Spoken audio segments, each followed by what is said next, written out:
what is the subconscious and where's the subconscious? So, for many years, I've been, kind of reprogramming myself through different practices without, say, truly understanding, what I was reprogramming. I knew it was my subconscious, but I didn't really know what my subconscious was, and yet it was still working. And a lot of the books that I read would speak to subconscious, but it would be very vaguely, and you wouldn't quite understand what it was. It could be something out there or whatever, So indigenous cultures and different cultures around the world talk about this thing called the body mind, and that your mind is in your entire body, not just in your head. Your mind is in your cells, is your DNA, it's in your blood, is in a form of memory. Every aspect of you has a memory, and that's what allows you to exist. You remember to wake up in the morning, you remember to breathe, your heart remembers to beat. A lot of these things happen independently of you. And this is, again, the subconscious. So, I want to read, I did a lot of research to just kind of make some points for the sake of this conversation. But I want to read a quote that I kind of came up with that summarizes kind of what I'm saying, and then we can dive into it more.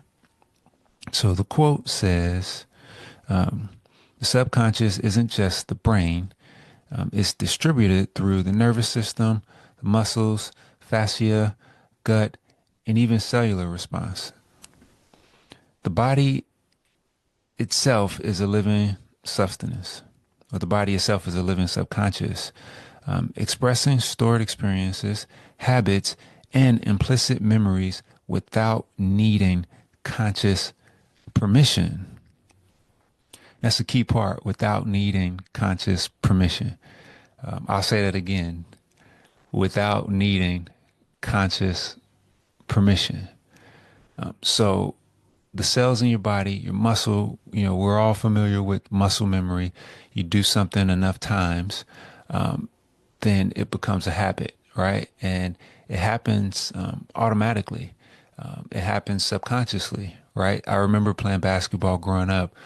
I would go to the gym and shoot and practice so much that when I found myself on a basketball court and in a similar scenario, the moves would just happen with almost no input from me whatsoever. And that's consistent with a lot of other athletes that I know that I'm friends with who gotten really good at a particular part of their craft. Um, they say the same thing. When they find themselves in that situation, it's thoughtless. They just instinctively know what to do. They feel things differently. They feel more connected, more in tuned, and they just automatically make the right play.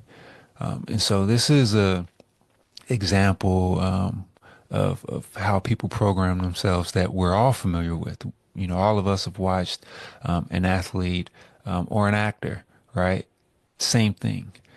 Actors are experts at doing it, but I'm more familiar with the realm of an athlete, so I could speak to that and speak to that personal experience.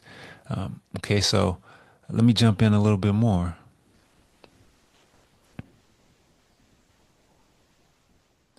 So when we talk about the body as a memory system, right?